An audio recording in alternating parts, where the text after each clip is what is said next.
More turmoil on a college campus. A display to honor our men and women in law enforcement vandalized at Dartmouth College. The display torn apart and replaced with Black Lives Matters signs.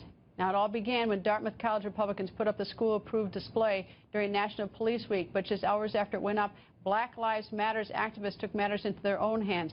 President of the Dartmouth College Republicans, Michelle Nesbaugh, goes on the record. Nice to see you. Hi, nice to be on. Thank you for having me. So on Friday, you had this display up honoring the police. Is that correct? Yes. And what happened?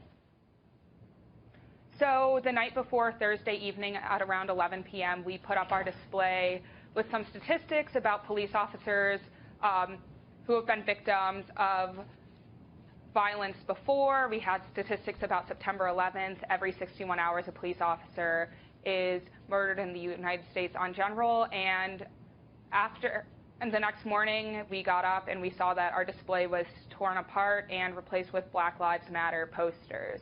Later that day, we went through, we talked to the administration, and there was a lot of mixed signals. Around 5 p.m., we were told that we were not allowed to replace our display because throughout the entirety of the day, 25 Black Lives Matter protesters were standing in front of the billboards. Not only did they replace our billboard with their display, they also replaced all of the other billboards in the Student Center with Black Lives Matter posters and posted pictures of our club members' faces with Sons of Old Dartmouth written over it. How did the university respond at that point? So through the entirety of the afternoon on Friday, the administration had very mixed signals to us. They initially told us we would be allowed to replace our poster, but by 5 p.m. this had drastically changed, and with the consultation of other administrative branches and safety and security, we were told we were not allowed to replace our display because they feared for some safety concerns, and we would be allowed to return at 2 a.m. when the Student Center had closed to replace our display. But during the entirety of Friday and Saturday, we had heard very little from the administration, and so we decided on Friday evening to write a letter to the president of the college, the student body in general, and the board of trustees to get some understanding as to where the administration stood. Then finally on Sunday, 48 hours later after our attack, after the display had been destroyed, we got a letter from the administration condemning what occurred.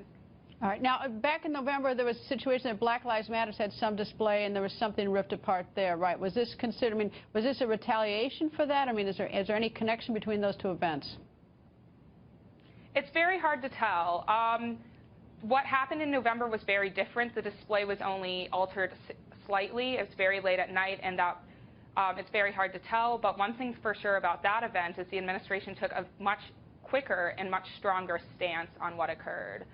In addition to what the administration wrote about our organization's display on Sunday, they expedited the process of Black Lives Matter protesters to put up a display right next to ours.